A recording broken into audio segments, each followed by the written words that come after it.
सभी को प्रणाम। आज हम जपजी साहब के सूत्र पर थोड़ा सा विचार करेंगे।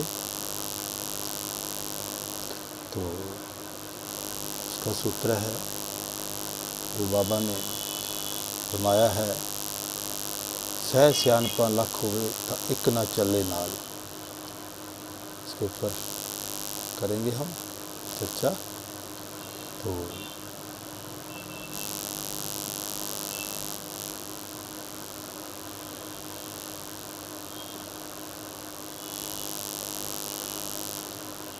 तो बाबा इसमें फरमाते हैं,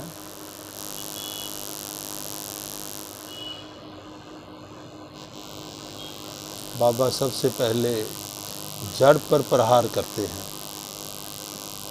अगर जड़ नहीं होगी तो फिर तना भी नहीं होगा, और तना नहीं होगा तो पत्ते नहीं होंगे, टहनी भी नहीं होगी, फूल भी नहीं खिलेंगे और फल भी नहीं आएंगे। जड़ कैसे टूट जाए जपजी की शुरुआत।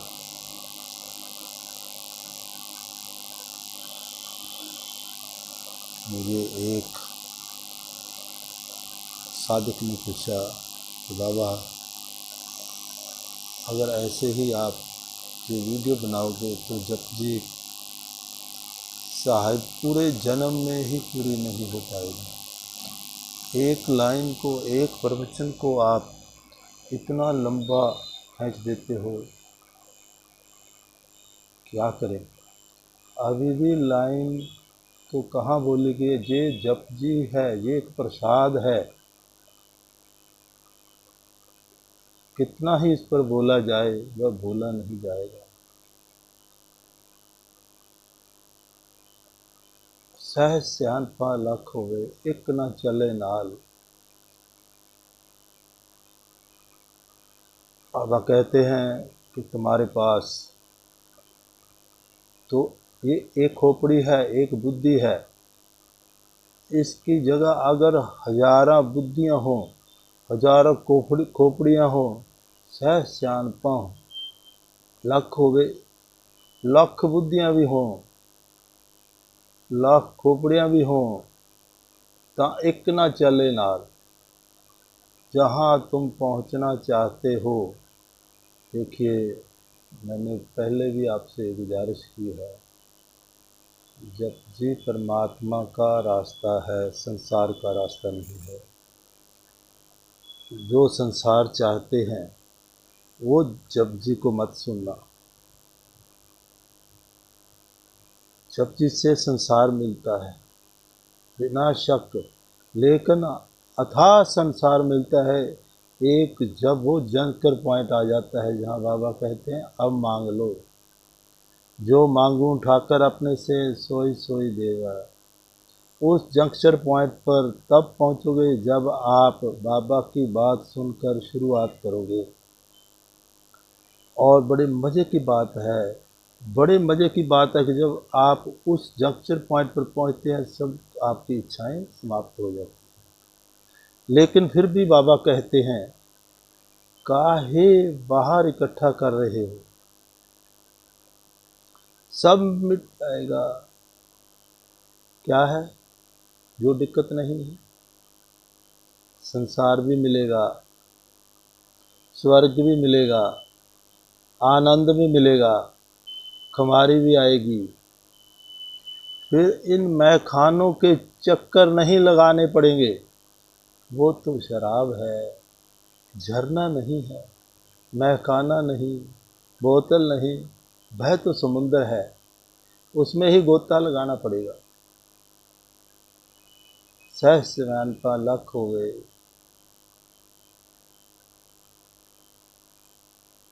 ये परमात्मा का रास्ता है। संसार को चाहने वाले जपजी को ना सुने तो ज़्यादा बेहतर है, क्योंकि संसार को चाहने वालों में जल्दबाजी होगी और जल्दबाजी से परमात्मा चूकता है, मिलता नहीं। जल्दबाजी करोगे तो संसार में भी अगर करते हो तो अगर चूक हो गई, आपने देखा होगा, आपने गाड़ी पकड़नी होगी, जल्दबाजी करते हो, बस गाड़ी तो स्टेशन पे आ गई है, भागकर गाड़ी पर पकड़ लेते हो और जल्दबाजी में आप अपना बटुआ भूल देते हो। जल्दबाजी में आप ना तो संसार मिलता है, दुविधा में दोनों गए माया मिली ना राम। दुविधा जल्दबाजी को कहते हैं। जब आप जल्दबाजी में होते हो तब कंफ्लिक्ट में होते हो, दुविधा में होते हो। और कबीर कहते हैं दुविधा ऐसा कंफ्लिक्ट है, क्या ना तुम्हें परमात्मा मिलेगा ना तुम्हें माया मिलेगी। यही कृष्ण कहते हैं, शिष्य आत्मा निश्चित। जो शिष्य में रह गया, जो दुविधा में रह गया, जिसने दुविधा में रह गया, वो उसका विनाश हो गया। सभी अवतारों ने, सभी पीरों ने, सभी पैगंबरों ने, सभी गुरुओं ने एक ही बात कही है, लेकिन ढंग अलग अलग थे। आप उनको मिलाने में बैठ जाते हो, यही गलती कर लेते हो। कभी दो संतों की बातों का मिलान मत करना। दो संतों का इशारा तो केंद्र की तरफ होगा दोनों का, लेकिन अल्फाज जो वो प्रयोग करेंगे बिल्कुल विपरीत ही कर सकते हैं, अलग अलग भी कर सकते हैं। तो संतों के शब्दों का मिलान मत करने लग जाना। मेरे पास रोज़ ऐसे पूछते हैं, कमेंट करते हैं कि बाबा आपने ऐसा कहा, उस संत ने ऐसा नहीं कहा, हम उसको क्या जवाब दें।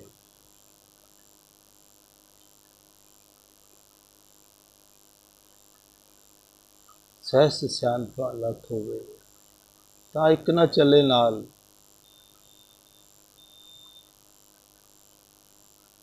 अगर आपके पास एक खोपड़ी की जगह 1000 खोपड़ियाँ हों और लाख खोपड़ियाँ भी हों और कितनी भी खोपड़ियाँ हों, लेकिन बाबा कहते हैं बुद्धि के द्वारा जहाँ तुम जाना चाहते हो आनंद के समुद्र में नहीं मिलेगा। सूचनाएं मिलेंगी, इन्वेंशन कर सकोगे, बड़ी बड़ी खोजें कर लोगे, एल्बर्ट आइंस्टाइन हो जाओगे। Stephen power, sir Isaac Rutherford, बड़ी खोपड़ियाँ थी, ये कमाल कर सकते हैं, इन्वेंशन कर लो। लेकिन अगर चाहत उस परम आनंद की है तो बाबा शुरू करते हैं, अभी पहली पौड़ी है, याद रखना, अभी पहली पौड़ी भी समाप्त नहीं हुई। सहस सियान पा लख हो गए, इकना चले नाल। तुम्हारे पास तो एक खोपड़ी है, 1000 हो, लाखों हो, करोड़ों हो, कितनी भी हो, अनगिनत हो, बस बात तो ये है कि खोपड़ी के द्वारा उस तक पहुंचा नहीं जा सकता। एक न चले नाल, बुद्धि साथ नहीं जाती।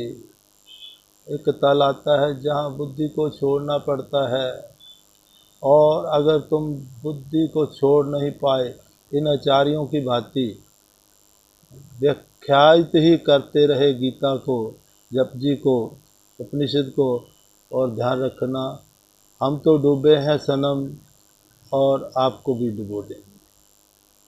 तुम तो डूबे ही हो आचार्य जी, आपके सुनने वाले चाहे कितने भी हों गिनती में, उनको भी डुबो दो। तो बाबा सबसे पहले आपकी चोट पर जो असल बिंदु है, जो चोट करने वाला असल बिंदु है, दुखती रग पर प्रहार करते हैं, अपनी सैनी हथौड़ी आपकी दुखती रग पर रखते हैं आप चिल्ला उठते हो, अरे बाबा ये क्या हुआ।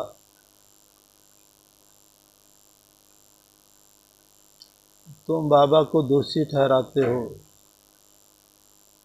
और बाबा सच्चाई बोलते हैं, आद सच जुगाद सच हैप्पी सच नानक होसी की सच, और सच को आप बर्दाश्त नहीं कर पाते। फिर ये क्या करते हैं आचार्य लोग, आचार्य हों सतगुरु हों, ये क्या करते हैं, यह उनके अर्थ बदल देते हैं और तो कुछ कर नहीं सकते। बुद्धि से बुद्धि के अर्थ निकाल देते हैं, बुद्धि से अस्तित्व के अर्थ ये निकाल नहीं सकते। ये गहरे शब्दों को आप बार बार सुनना, आपको समझ में आ जाएगा। ये बुद्धि से बुद्धि के अर्थ निकालते हैं, शब्दी से बुद्धि के से शब्दों के अर्थ निकाल लेते हैं, बुद्धि से अस्तित्व के अर्थ नहीं निकाल सकते। यही बाबा कहते हैं, यही तो बाबा कहते हैं, खोपड़ियाँ चाहे करोड़ हों लाख हों, लेकिन वहाँ तक ये नहीं लेके जाती, इतना चले नाल 6 सियानपा लाख होवे, सब छोड़ के जानी पड़ेगी। अगर परमात्मा के रास्ते पे जाना चाहते हो तो फिर बुद्धि घबरा जाएगी, जैसे बुद्धि घबरा जाती है चारवां की। वो कहते हैं जगह जीवे तो समझ,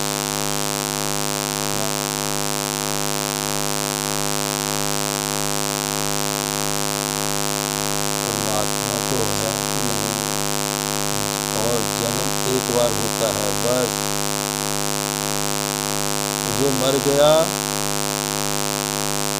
फिर से आते देखा, वो तो भस्म हो गया। फिर लोग चारवाक बन जाते हैं, क्योंकि बुद्धि से परे वो है जहाँ जाकर शीतलता का आभास होता है, जहाँ बरसती है ठंडी हवा, हवाएं चलती हैं बहुत शीतल होती है वो हवाएं, जहाँ फजाओं के नूर में मस्ती झलकती है सुगंध की, वहाँ तक बुद्धि नहीं जाती। वहाँ तक बुद्धि नहीं जाती, यही बाबा कहते हैं, यहीं से शुरू करते हैं। ये है जड़, इससे आगे आगे चलते जाएं, लेकिन जड़ को पकड़ना नहीं। तो बाबा की अगर पहली बात को पकड़ लेते एक ओंकार सतनाम, ये मूल मंत्र पकड़ लेते, तो फिर बाबा को व्याख्यान देने की आवश्यकता न पड़ती। व्याख्यान क्यों देना पड़ता? क्योंकि तुम मूल को समझ नहीं सके, इसलिए बाबा को 36 कोड़ियां बोलनी पड़ी। अपने कारण नहीं, जो उन्होंने जो देखा तो एक देखा, बात खत्म हो गई। बस एक अल्प ही मुका देता है तुम्हारे झगड़े।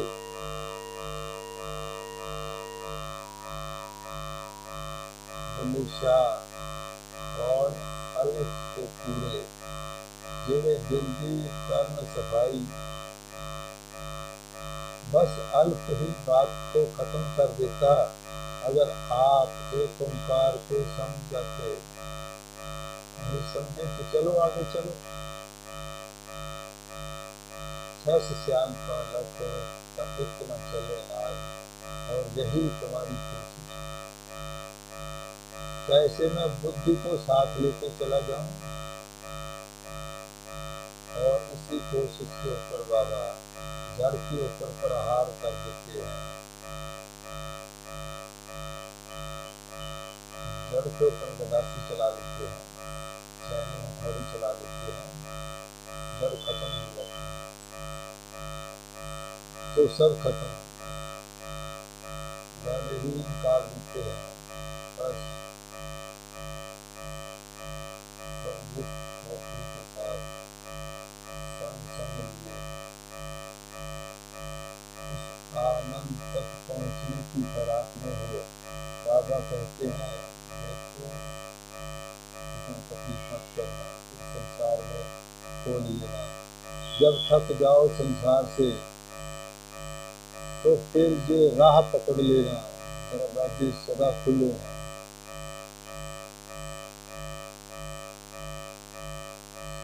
बस यही गलती खा रहा है आपका ये मान इस बुद्धि को साथ लेकर उस तत्व तक पहुंचना चाहता है जिसे हम परमात्मा कहते हैं, अकाल पुरुष कहते हैं, गॉड कहते हैं, अल्लाह कहते हैं, वाहिगुरु कहते हैं। तुम्हारी यही कोशिश है, इसलिए ही तुम शास्त्रार्थ करते हो। अगर तुम सही हो तो आओ शास्त्रार्थ कर लो, तुम्हें परमात्मा को सुना दिया, क्या वह शास्त्रार्थ करने के योग्य है? तुम्हारी बुद्धि परमात्मा को सीमित कर देती है। शास्त्र का यही है, सिर्फ उसकी विराटता खत्म हो गई। और जिन लोगों ने इसका सत्याग किया, मैं उनको ज्यादा समझदार नहीं मानता। बस वह मूड पे एक वर्ष के संबंधित थे, ये ठीक है। वो जानते थे कि ये मूड है, इनको शास्त्रार्थ से ही इनको हराना पड़ेगा, इसलिए उन्होंने शास्त्रार्थ किया, शंकर जैसे लोगों ने। लेकिन जिन्हें चीजों से शास्त्रार्थ किया, जो गहराई तक पहुंच जाते नहीं समझ पाए, लेकिन शास्त्रार्थ करते करते वो फंस गए। जब गांधी ने सवाल किया, पता पूछ लिया, शास्त्रार्थ करने से वो नहीं मिलता, क्योंकि शास्त्रार्थ होता है बुद्धि से। और बाबा कहते हैं बुद्धि साथ नहीं चलती, तुम लाख बुद्धियां ले आओ, जवान का लक्ष्य का इतना चले नाल, भाई बुद्धि की पहुंच वहां तक नहीं है। बुद्धि को जहां छोड़ के जाना पड़ता है। आपने देखा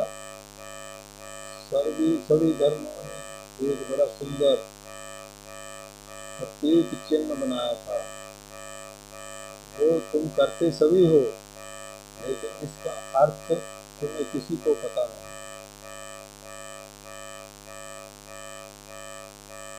गुरुद्वारे में जाना है तो जूते निकाल के जाना है,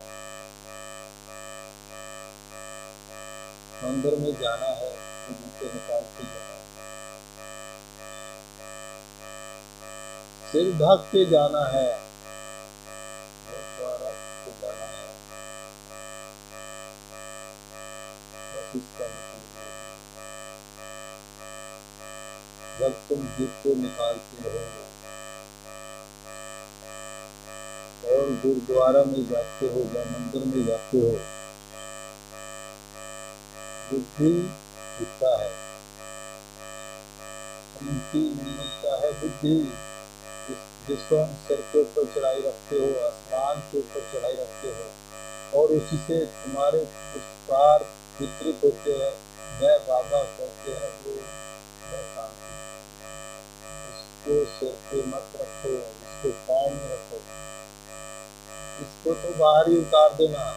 मंदिर की चौखट आए उससे पहले ही जूते उतार दो। और बुद्धि जुतियां हैं,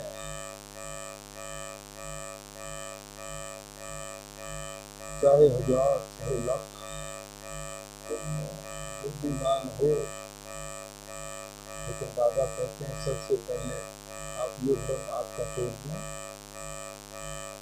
कि अगर उसकी दरगाह में जाना चाहते हो, अगर उसकी गोदी में प्रवेश करना चाहते हो, तो इन जुतियों को निकाल बुद्धि वहां तक पहुंचती नहीं है, बुद्धि को वहां छोड़, बुद्धि को छोड़कर ही अंदर जाना पड़ेगा, तो फिर आगे जाओगे, आप सिख परंपरा को समझ नहीं सके। जब आपने बुद्धि को छोड़ दिया और आप नमन किया, झुके, जब आप झुके, बड़ी प्यारी बात है, साइंस इस बात को कभी शायद प्रूव कर दे, लेकिन मनुष्य ने इसको बहुत पहले जैसी चीज समझ ली थी, जिस तरफ देख लिया जाए तो जिस तरफ भी तुम झुक गए, मैं तो नहीं पावे और कुछ खाने का, जहाँ भी झुक गए वही परमात्मा का द्वार, जिस तरफ देख लिया जान उसे कुछ कर दिया, उसको जान निशावर करनी आनी चाहिए आपको, तुम्हें झुकने की कला आनी चाहिए, और जैसे ही तुम झुकोगे तो वे मनुष्य जानते थे, अच्छी तरह से जानते थे,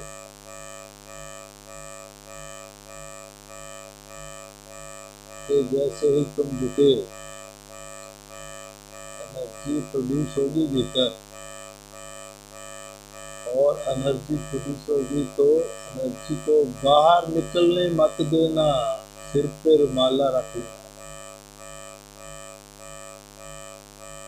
सिर पर कपड़ा रखना, सिर पर पगड़ी बांध देना।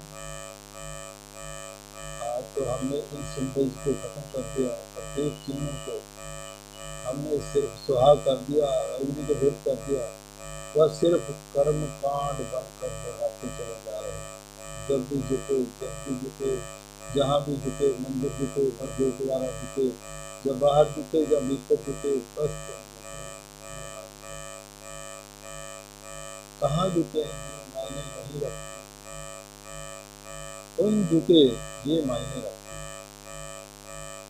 और अच्छी तरह से जानते हैं मनुष्य संत कि जैसे ही तुम झुकोगे, मंदिर के भीतर झुकोगे, जिसके ऊपर तुम एक बार करते हो वहां झुकोगे, तुमने मंदिर पे एक बार किया, तुमने मूर्ति पे एक बार किया, वहां झुकोगे, तुमने श्री गुरु ग्रंथ पर एक बार किया तो वहां झुकोगे, ऑब्जेक्ट का कोई फर्क नहीं पड़ता, बात है तुम्हारे झुकने की,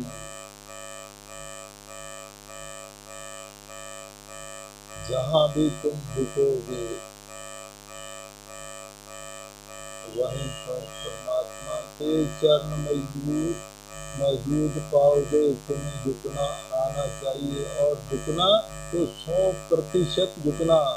सुबह सुबह सबसे पहले ब्रह्म गुरुद्वारा जाते हैं, हम जाते ही मंदिर में हैं, नहीं तो मंदिर में नहीं जाते, हम गलती करते, और तुम झुकते भी नहीं। अंत ये बात एक पल की है, एक पल की बात ऐसी है कि जिस तरफ जब भी आप मंदिर हो, गुरुद्वारा हो, जिस तरफ भी आप झुकना सीख गए, वह मिट्टी की मूर्त हो, अनगढ़ पत्थर हो,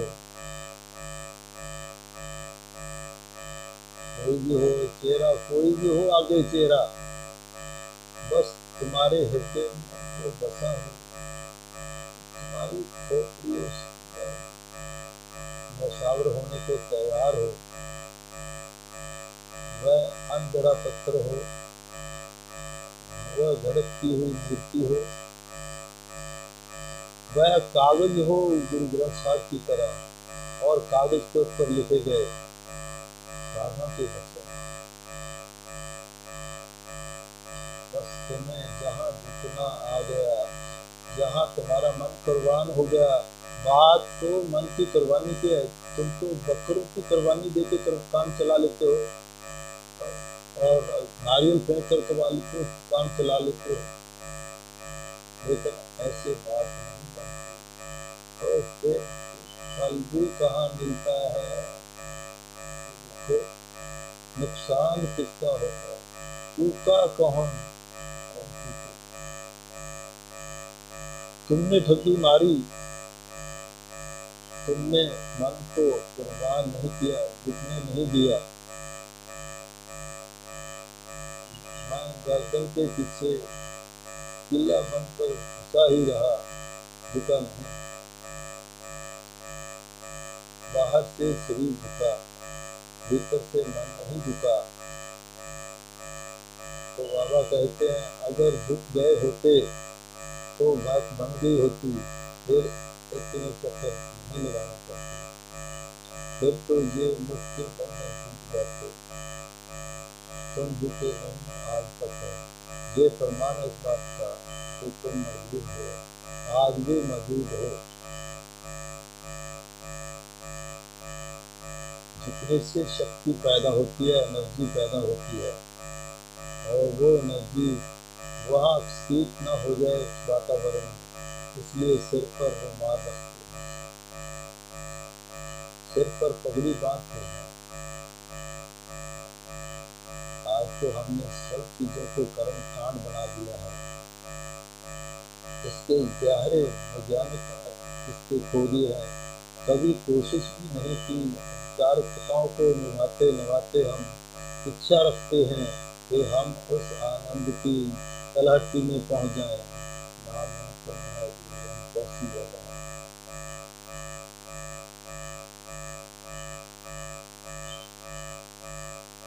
ये व्याख्या करने वाले लोग, चाहे गुरु ग्रंथ साहिब की हो, गीता की हो, कृष्ण की हो, अष्टावक्र की हो, की हो, बस इनका सभी का प्रयास नहीं है, हमारा भी वही प्रयास है। इसलिए इनके इर्द गिर्द जितने लोग पाओगे वो बहुतायत में पाओगे। इसका कारण ये भी जानना चाहते हैं बुद्धि को बिना दबाए, और वह जो आगे बैठा है चारिया, वह भी बुद्धि से ही आपको बताना चाहता है, उसके पास बुद्धि ही तो है, समर्पण नहीं है। ऐसे ही तुम ठगे जाते हो, ऐसे ही तुम रुके जाते हो, ऐसे ही तुम्हें रास्ते गलत बता दिए जाते हैं। जितना तुम्हें सिखाया नहीं जाता और तुम्हारे भीतर से भाव भरा जाता है कि तुम बुद्धि के साथ ही पहुंच जाओगे, बस तुम मेरे पास आते जाओ, प्रश्न कर दो, मैं तुम्हें जवाब दे दूंगा, और जवाब बुद्धि से ही दूंगा। और बुद्धि का जवाब देता है, बड़े मजे की बात है, उसका अस्तित्व का जवाब देता नहीं। इसलिए अक्सर मेरे पास जो समस्या है वो समझ नहीं आया, मैं कहता हूँ तुम्हारा कसूर नहीं है, जिसकी समझ में आया करता है उससे परे की बात है। मन से पार, बुद्धि से पार, जो पार है, समझ कैसे आएगा, वही बाबा कहते हैं। लेकिन बुद्धि से पकड़ छोड़ना कहीं असंभव है, कठिन है, बस इसी का अंदाजा तुम्हें भुगतना पड़ेगा, उसके रूप में, कष्ट के रूप में, तकलीफ के रूप में। कभी तुम रोगी हो जाते हो, कभी तुम्हारे दर्द हो जाता है, कभी तुम्हारे भावनाएं आहत हो जाती हैं, कभी तुम्हारे विचारों को ठेस पहुंचती है। तो ना बाबा के जिसमें होता है,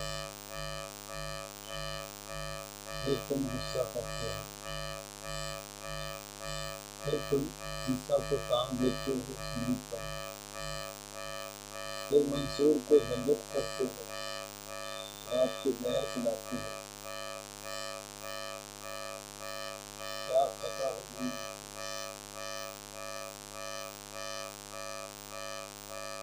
तुम दंडित करते हो, अंधेरे में तुम शिक्षण हो।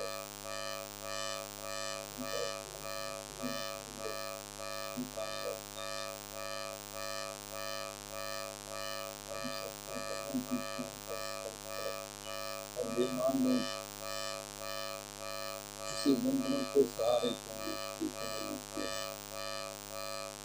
दया दिखाते हैं, मोह दिखाते हैं, यही इनकी प्रणाली है।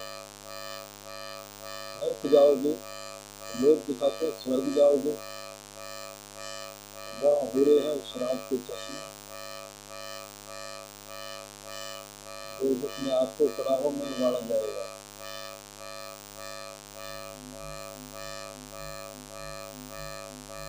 ये हमारा धर्म बन के रह गया। हमको इल्जाम ये है, चोर को क्यों चोर कहा, मतलब ये भी कोई इल्जाम है। अगर चोर है तो आपको देखना चाहिए कि वो वास्तव में चोर है। आप पे ये इल्जाम ये है कि चोर को क्यों चोर कहा, क्यों नहीं, क्यों सही बात नहीं कही, काहे ना कुछ और कहा।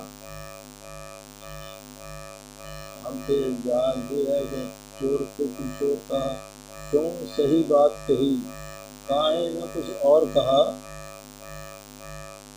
ये इंसाफ है, मेरा बार हो जाता है कि भाई हमको क्या भूल गई, जो सजा हमको मिली, बड़ी अजीब बात है। भक्ति से कर्म का इस्तेमाल करने को तुम पूज्य हो, आइंस्टीन पूजे जाते हैं, मार्कस पूजे जाते हैं, चारवाक पूजे जाते हैं, लेकिन चारवाक तो हम ऋषि चारवाक का है।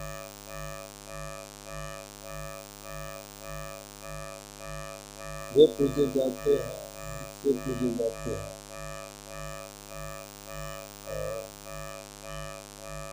और बुद्धि की तरफ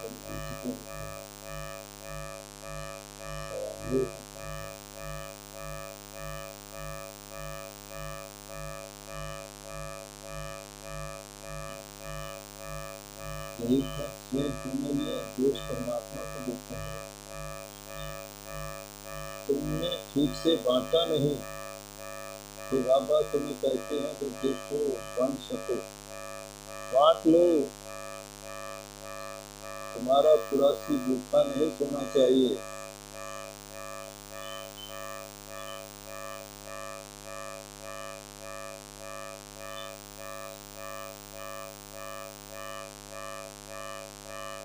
जिसकी बस्ती में जहाँ कोई भूखा सोता है, जिसकी बस्ती में जहाँ कोई भूखा सोता है, वहाँ बस्ती से खुदा नाराज होता है। बाबा कहते हैं देखो इसका तुमने सुन लिया, इसने भी जहाँ जन्म लिया था इसका अधिकार है, लेकिन उस गिने चुने लोगों इसका हक छीन लिया। बड़ी ये वह सोने को मजबूर है। तो फिर सुखी कहते हैं वहाँ बस्ती से खुदा नाराज होता है। बाबा कहते हैं वंड शको, खाने से पहले आसपास देखो, कोई भूखा रह गया तो बांट के खा लो, तुम आधा खा लो लेकिन बांट के खाओ। तुम आधा खाने से मरोगे नहीं, वो बच जाएगा। पहला तो बताते हैं बाबा, इसको आप हृदय में उतार लो। जैसे जैसे आगे चले और सूत्रों की बात करते जाएंगे। पहला सूत्र है बुद्धि से नहीं मिलता। आपके पास एक बुद्धि है, 1000 है, लाख है, करोड़ है, बुद्धि को छोड़ के जाना पड़ता है। तुमने कितने भी भारी चप्पलें जब बूट पहने हो मंदिर के द्वार में, तो बुद्धि से बाहर ही इसको छोड़कर जाना पड़ता है। ये इस बात का सूत्र का भी अब समझ कहाँ पर है। अन्य सूत्र को इतने बेतलब क्यों बोल रहे हैं हम, क्योंकि यह एक जड़ है, इसलिए इतने खुलकर बोल रहे हैं। जड़ अगर समझ में आ गई तो आगे बड़ी ही आसानी से तुम चल सकोगे। तुम्हारे चलने में पंख लग जाएंगे, तुम उड़ोगे, चलोगे नहीं। श्याम का लख होगा इतना चलो भाई, ये तुम्हारा भ्रम है।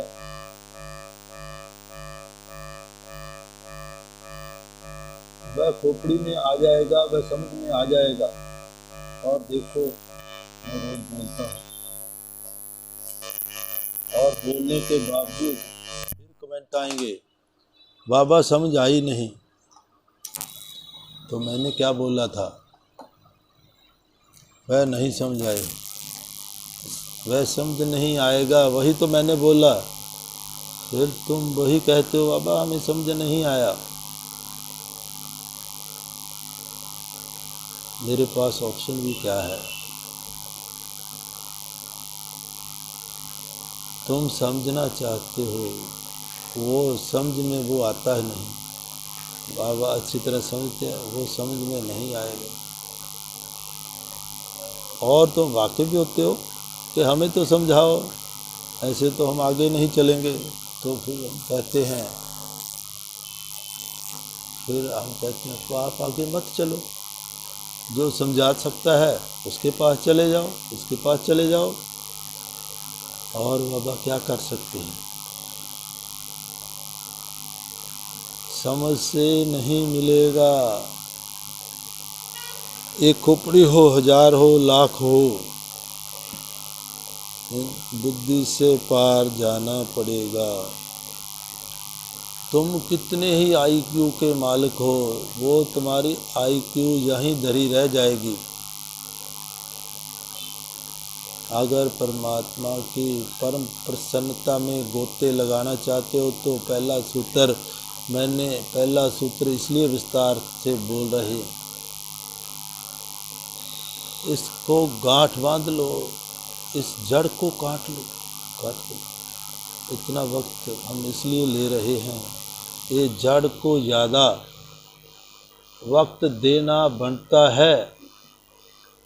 फाउंडेशन को अगर गिरा दोगे तो फाउंडेशन के ऊपर वो सारी उसारी गई नींव चाहे वो 100 मंजिला क्यों ना हो, धड़म से गिर जाएगी। इसलिए जब बड़े भूकंप आते हैं, ढह ढेरी हो जाती हैं ये बिल्डिंगें, 100 गुना मंजिलें ढह ढेरी हो जाती हैं, क्योंकि वह प्रहार करता है जड़ का, जड़ से उखाड़ फेंकता है। तो इसलिए बाबा जड़ को सबसे पहले बोलते हैं, पहले पंक्ति को जड़ से ही बोलते हैं, इसको हिलाओ, फिर राजमार्ग बन जाएगा, फिर चलने में बहुत आसानी होगी। सस सियानपा लखोगे ता एक न चले नाल।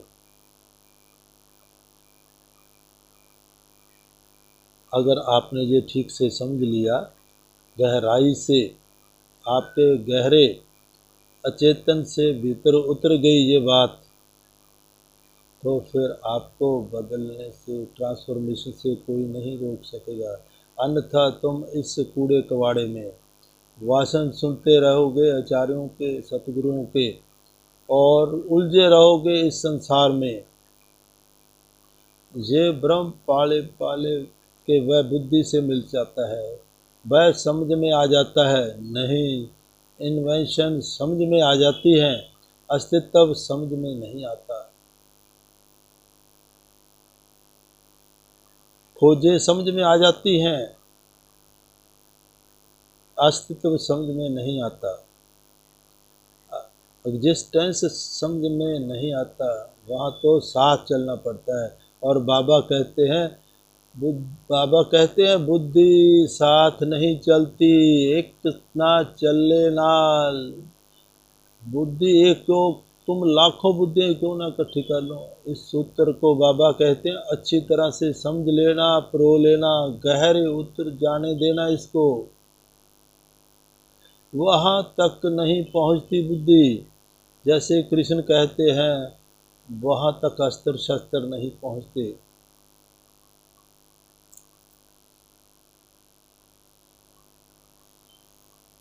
इसलिए अपने मन पर